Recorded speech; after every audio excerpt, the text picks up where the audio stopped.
So the funny thing about all of this is I got a key for Assassin's Creed Valhalla, as you can see here.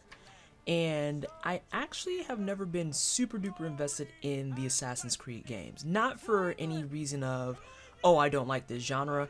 The problem is that I'm the opposite. I get into these kinds of games and then I never finish them because I'm just like, I'm always gonna find stuff and I'm gonna go do things. Also, apologies for the quality. We found out that OBS did us dirty, and I've been recording in pretty garbage tier settings for this entire time. So, if you're here, that means you somehow managed to get through my Watch Dogs review and you want to see more. I'm Vanessa, aka Pleasantly Twisted, aka Aunt PT for many of you who follow me on Twitter and everything. And today we're going to be reviewing Assassin's Creed Valhalla for a bit. Again, thank you so much to Ubisoft for sending me a key and letting me play the game in early access. It was a journey to get through the embargo stuff because a lot of the stuff on there I'm very, very new to. I actually caught myself emailing Ubisoft being like, can I not include these things? And they very politely emailed me back and said, oh, well, since you're uploading on the 9th, you don't have to worry about that. And I was like, thanks, I'm smart. I appreciate it. So let's go ahead and hop right into it. Let's talk a little bit about the story of Assassin's Creed Valhalla. For those of you who aren't familiar, Assassin's Creed has a very, very unifying point in it of you play an assassin. Yes, I said that incorrectly on purpose. You have your hidden blade, and you go around and you shank and beat up people in the name of history. In this case, you're going to be following Eivor, which is the small child that you see running here that is going to very quickly defy her mother, who's putting her on the horse, and decide she's going to stick behind and fight people. This girl, or guy, depending on which mode you pick, looks like they couldn't be more than 10 years old, but they want to go out and help fight the baddies. And so what winds up happening is all of these bad things happen. This is a gathering that they're at, and someone decides to come in and invade everything, and as you can see, everything just goes straight to shit. Like, out the gate, straight to shit. And you can see with this particular scene, this is where you get into your options about what path do you want to follow. The thing about it is, Eivor's story follows them 17 years later, still on a quest to actually avenge their father. Their father was killed in front of them in the midst of everything during that little party that we were just talking about. And here you can see the actual options that are chosen for female Eivor, male Eivor, or letting the animus choose, which I kind of have mixed feelings about anyway, because I'm just like, I feel like that could have been just like a straight up non-binary option. But I get that the whole premise of it is that letting the animus choose will actually determine what version of the story you're going to be on based on how well the streams are synced and everything. So you're going to go out and you can see I chose Eivor female, and you're going to go out and you're out to fuck this man up who killed your dad. Now, ironically enough, you find out that you get your revenge, all that's great and wonderful, and then you find out your adoptive dad just kind of sells out your entire clan. So you all decide to say, fuck this noise, I'm out. You hop on a ship, you go to England. When you go to England, we'll get into the gameplay and everything because that'll make a lot more sense. But first, let's talk about some of the visuals of the game, despite the potato quality. So here you have Eivor, not to be confused with Aloy. This is absolutely 100% Eivor. There's no reason you would ever think that she's Aloy. This is Eivor. For what it's worth, I changed her hair to the red color because I thought that the red color looked dope. And you take her on her conquest to pretty much, once you get to England, free range explore, run around, look at the things and the stuff, beat up people, and literally raid monasteries. That's the meat and potatoes of the game. You're going to raid monasteries as this not Aloy, definitely Eivor person. And I say that with all the love in the world. I do enjoy the design of this character. It just cracked me up that because I've played Horizon Zero Dawn, it looks so similar. But you play as her and you run around and you ravage monasteries. That's how you get supplies for your settlement. That's how you get everything going for the actual game proper. But I wanted to take a moment to talk about the atmospheres and what you just saw in here, which is the Viking site, as it's called in this game. The atmospheres and everything themselves are actually pretty fucking good. I loved all the detailing they put into for like the landscapes, the rocks. You can see different texture effects with the snow. Oh, the texture effects are absolutely stellar. They have splashback on the cam, lingering footprints in the snow. The sound quality when you're walking on dry areas or grass and everything is really, really nice. And generally speaking, the atmosphere is the primary reason you're going to be in this game. Because some of the stuff that actually occurs later on, you'll see that a lot of the still work looks a lot better than the actual people. I need to go ahead and just get this out here now. We're going to talk about it more later. But the people in this game, I'm taking back my praise for people in Watch Dogs and saying, people here are kind of milquetoast, and some of them teeter just straight up into ugly. Like the entire top half of their mouths and their faces, their heads just don't budge. Like you see a little bit on Sigurd here where his cheeks move, but if it goes above that cheek area, it's non-existent. On occasion, you'll see that you'll get hair that clips through armor, hair that clips through clothes, hair that just clips, period, and that's not necessarily a huge dig at Ubisoft proper, so much as it is the fact that that is a very common recurring issue that we have in a lot of these higher tier, higher polygon, high infidelity games that are going to be trying to focus on big outfits, lots of textures. Like you can see distinct textures for fur, armor, metal, capes, leather, all of that. But some things are just going to be missed and you got to deal with it. You just got to deal with it. You can see more of the atmosphere here, like the detailing in the moss, these beautiful statues, and of course we had to absolutely grab up the mandatory Assassin's Creed Synchronize, and this is where the game really shines. You can see the fog and the haze over the entire area, which by the way, changes over the course of the day. You can see the time of day also changes as well, and you get a lot more of that information and detailing. In this particular scene, it was kind of funny because I did my synchronize and I did that whole overarching sweep, and you see the ruins and the stone and all these wonderful details on trees, the birds flying in. It just feels so wonderfully atmospheric. And then I realized I had no way to get down, and so I started searching for everything. Was like, well, the water looks nice. I don't know if what's in that water is gonna kill me. I don't know what's gonna happen, but it really makes you pay attention to how everything actually looks. I did concede that after messing up that jump terribly, that I'm gonna have to jump into the water, and I was absolutely terrified of it. But nonetheless, environmentally, looks great. Looks absolutely wonderful. So now we're gonna take a moment to drag their people because wow is just the look at the water on the cape too, like oh my god, just beautiful. But here's where it is. Oh my god, this child is so fucking ugly, y'all. Like I could not believe just how taken aback I was at how bad this little girl looks, because the people all looked kind of very straightforward, generic. And you don't get to pick many of your options in this game. You get to pick tattoos on your body, your hair color, and your hair type. But for the most part, the people just look very boring.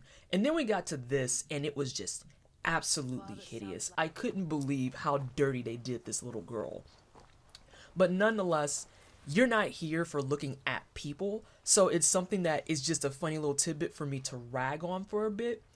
But you're here for the environmentalism, you're here for the immersion, and on that point, they do an absolutely stellar job. It kind of sucks because my recording quality, like I said, I am still kind of getting my feet wet with a lot of this, and I'm trying to do better about a lot of these things.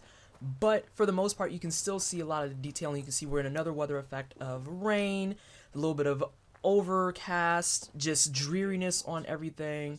You can also get a good idea of the type of season or time of day that you're hanging out in. You can see here, we're talking to Dag. He's one of my main crew people. Doesn't like talking to me, probably just a dick, but you know, just Viking things. And you can see here that even in this case, the entirety of his just top head doesn't budge. It's like he has these weird elastic slacks for his jaw that just move to make the words exit and do the things and the stuff. But again, you're not here for how quote-unquote pretty the people look. Armor looks great. All their outfits look great. Texturing on things like fur looks great. And you're never ever going to feel like you're lost in a spot of any sort or any shape or form. So you can see one more overhead shot, all this kind of winter aesthetic, and you're in Norway. With all that out the way, let's talk a little bit more about the mechanics. So you just saw me do it again. You have your Thor sight. I forget what it's called in previous games, but basically you just do it so you can get an overlay of, hey, all of this is safe. There's the people who aren't safe. You have your standard Raven that looks over everything. For those of you who don't know how it operates, you use the Raven as an overhead, and you can see that teal area marks actual objective points that you need to go into or get situated in. It's on the bottom right here, and then you'll see a little bit more in the overhead part here, or above the raven. So there's a mountain of stuff to do in this game. There's a ton of things to do in this game. Your standard inventory is exactly what you expect. You go into your inventory, you can do things in your left hand and your right hand. For those of you who've been to my channel and they know how I play, I put the sword and board on because I wanted to test out things, but trust, you're going to see later that I absolutely went the way you thought, and I dual wielded that bad boy because these things with the shields, I just can't, no, that's not something that we do. But everything here is very easy, intuitive to follow, so you can see here it is. I got my dad's axe. That's his axe, by the way. Spoilers, I apologize. Got my dad's axe, immediately saw another axe in the bag and was like, well, I'm just morally bound to this, and I'm just going to throw it on now. And I spent entirety of my time just dual wielding. There are two-handed axes, but those are a bit slow for my taste. You can do sword and board, you can do spears, you can do axes, single hand or double hand, and then all of your actual armor sets have attachments to them in terms of their actual, what do I want to say? In terms of their skills and their stats, but also you can see this one says Raven. Depending on how you move in your skill tree, which we'll get to here in a little bit as well, you can get bonuses based on which set you're looking at. This is also really heavily focused on resources and resource management. You're going to be getting a lot of things specifically to upgrade your stuff, but then upgrade your settlement. Again, we're going to talk about that a little bit later. So here you have the tree, and like I said, you can go into 3 different directions, and then these are all constantly expanding. Like, these trees are ginormous. They're absolutely monster sized. If you're not accustomed to trees like this, it may feel slightly overwhelming, but for the most part, they're very easy to navigate, and then you can figure out the themes very quickly. All the things that are red are very much focused on melee and being aggressive. Everything that's yellow is going to be much more focused on range, and then blue stuff is going to be focused on a combination of those two, but also predominantly stealth. So now you're looking at me getting ready to go into combat, and the reason I said there's a mountain of content isn't just because it was an accidental pun, because I absolutely hate puns, but also because I went down here thinking this was just a hot spot to hang out in, and no, this is a mini boss. This is a whole separate quest, and it's the world's angriest elk that I now have to fight, but this is one of the mysteries that's on the map.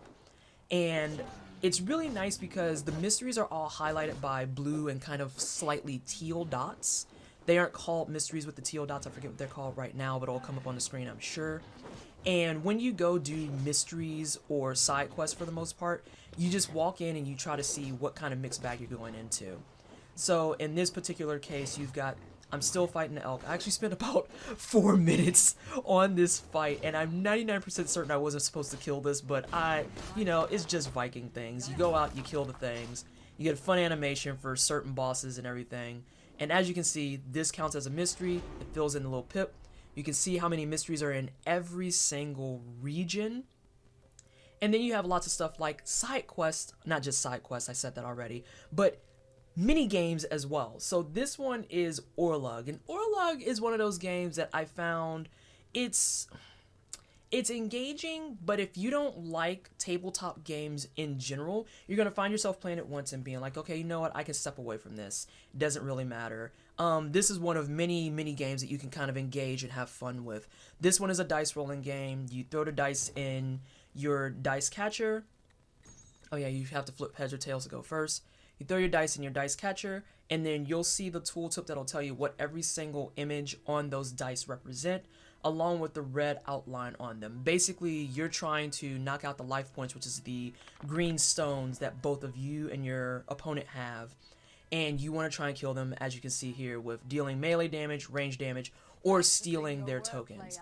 Another thing you can do is flighting, and the flighting was actually the flighting is a pun person's dream because you're just doing rhymes back and forth.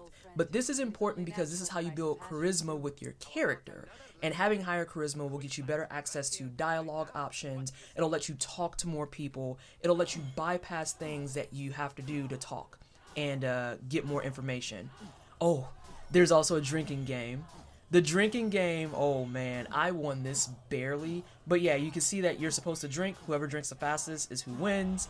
And as you're drinking, you also get very drunk. I found myself playing this strictly to laugh at it. but as you can see with the text on the screen too, the lady, this is the best part, she's gonna talk to you in drunkenness and then immediately after just sober up and start talking shit. Like, I can't even believe it. We haven't even talked about combat yet.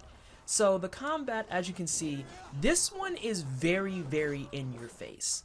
A lot of the original Assassin's Creed, I remember, it was very much about being stealthy, being secretive, trying to make sure you blend in and everything else. This game just, I know it's been doing it over time in general, but they just throw all of that in the trash and say, you know what, you got 2 axes, just go out and fuck them up. It's fine. Be stealthy if you want to, but you don't have to.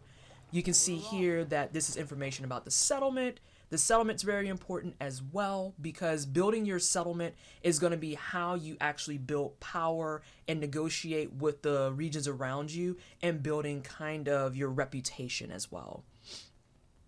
Like I said, mountain of stuff to do. There will be no shortage of things to do. Some of the things from gameplay perspective I didn't like is there's hand holding and then there's just straight up constant nagging in your ear, and it's frankly some of the most irritating shit under the world, under the sun, under the world, either or. And the reason it's annoying is because it never ever stops. Like, maybe there's an option for it and I just never got around to turning it off. That's very possible. But I know literally if I was walking by myself for too long, the game will go out of its way to remind me you have ravens. And here's how you check your map. And here, you know, I've already pushed the button so many times. Even in these clips, you're going to see that I compulsively check my map. So I don't think I need to check my map anymore. So it just got to be a little bit overbearing. I want to talk a little bit too about some of the side quests. Some of the side quests are very, very bizarre. I found a guy with an axe in his head that literally was just like, is there something on my face? Is there a way you can help me with this? And I just kind of looked and was like, bro. And this is the actual dialogue, not word for word, but straight up just was like, bro, there's a whole fucking axe in your head. And that was a side quest. That counted as a side quest, and it counted as a pip on my overarching map things to do. You see, again, we're just going out. Literally, we get a boat. You go in the boat, you raid. That's literally the bulk of the game. You run around, you say, I'm a Viking, I'm gonna take your shit. And then you get in your boat, you have your men tell you some stories or some sea shanties, which I think is a very, very nice touch, by the way. And then you just go raid stuff. And you can see here, even through all the potatoes, I just go in and I beat people up and I take their stuff. The camera is still probably the final boss of the game. There's a lot of jerkiness that you probably have seen thus far. Back and forth all over the place. It's just, it's camera life in an entire nutshell. And there's not a whole lot I can really say about that because cameras are always a prevalent issue in a lot of these games. You have your usual things of fast traveling through actual settlements, your synchronization points, all that good stuff. And I didn't want to go into the animus and who you are and all that stuff because that is a spoiler. I know that this is past the aforementioned date and that we're coming out tomorrow, but nonetheless, I want to save that for people who do want to go out and get it. This game benefits you a great deal if you like open world games. It literally throws you in and heavily encourages that you get out there and just do whatever you want to do. Do whatever you want to do. Mini games, they're alright. They're perfectly fine. I just think Orlog is boring. So I guess that brings us to one final thing. A lot of this shit I can't pronounce, so it'd be great if I could have a glossary of terms because it'll define it for you once and then you'll never see it again. Which, yeah, that's par, but it's also kind of frustrating because I don't remember half of this shit. So that brings us then to how do I feel about it overall? I'm not gonna lie. I used to watch friends play the Assassin's Creed games, and it would be like what I would fall asleep to a little bit. Again, not because I didn't like it. It just never was my cup of tea to be super stealthy and everything. I really, really had a lot of fun with this. There's a lot of fun just going around, raiding stuff, and then seeing how the story develops and everything, with you getting revenge on your dad, only to turn around and find out that you're just going to wind up abandoning ship on everything because your foster dad kind of sucks and just bent the knee immediately. I love how it looks. I love how it plays. Again, just minor complaints here and there. I still can't believe how fucking ugly that girl is. But nonetheless, I am having a great, great time. And you can see there's like a few infidelity issues. I just got stuck on what felt like whole ass air there for a second. If you like open world games that let you just kind of explore and do what you want to do at your own pace, you're going to have a great time with this. Literally, I just ran around and raided shit. It was fucking wonderful. But if you're looking for more of that stealth, like operative type of a feel and play, you're not gonna get nearly as much of it in this game. Again, you can engage stealthy things, but you don't have to.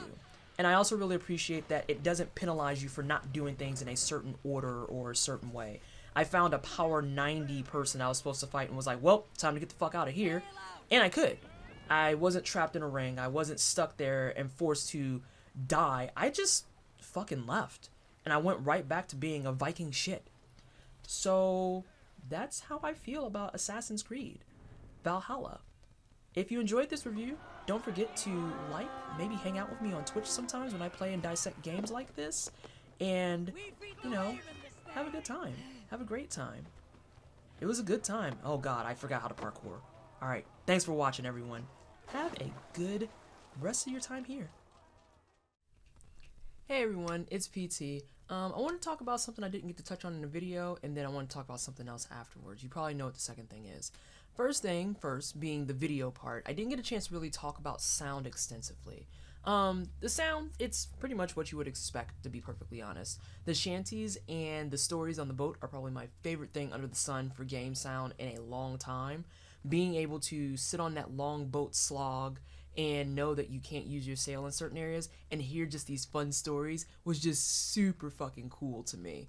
It sounds like you're walking on different terrains. Snow sounds like snow, grass sounds like grass, crunchy leaves sounds like crunchy leaves, and the bow, whenever you're aiming your bow and arrow, is like one of my favorite things ever. I like a good feedback of, hey, you're using this weapon. One thing I did find frustrating is whenever you're doing restricted areas or distrust areas, it doesn't do a great job of actually keeping up with whether or not you've cleared an area. So an area will remain restricted even though you've killed, everyone there. Meaning you'll run into an area, you'll hear the crescendo of a restricted area go off, and you immediately go on a defensive. But the place is empty. The place is empty, so that's annoying. And it'll also proc based on when you enter the area. So if you're doing something that requires searching and it's around like that fine defining line, that sound will click on and off constantly with no acknowledgement of it still going in other instances. It's kind of annoying, to be perfectly honest. But otherwise, that's like really minor. Sound in general, I think sounds good. There are occasions where when Eivor is talking, she doesn't sound like everyone else from Norway. And I kind of jokingly called that, oh, you accidentally became American, but again, you're not really there for that. You're there to be a Viking badass and throw axes and shit at people and take their money. The second thing is just a reminder as well. If you have problems with Ubisoft, I 100% agree with you. I 100% stand with you. But just as a gentle reminder, your boot is on the CEO's neck and all these assholes who let all these problematic practices go for so many years. It is not on the neck of these content creators. It is not on the neck of these HR people who knew nothing about the whole thing. It is not on the neck of the people who gave me the key. They have absolutely nothing to do with it. So please do not go after content creators or community managers or their PR team. Like literally, they're just trying to make their ends meet and shit. So them catching just absolutely unsolicited hate isn't called for. Thank you again to Ubisoft for the key. I think this is the first Assassin's Creed in a long time that I've sat down and just really enjoyed. I mentioned in the video, I usually will watch people play it as a means to like relax, drift off, sleep, all of that stuff. But I'm real into this one. Thank you for the opportunity to review the key, and I'll catch everybody on the other side. Maybe you should stop by the stream sometime, watch me review other things. Take care, everybody.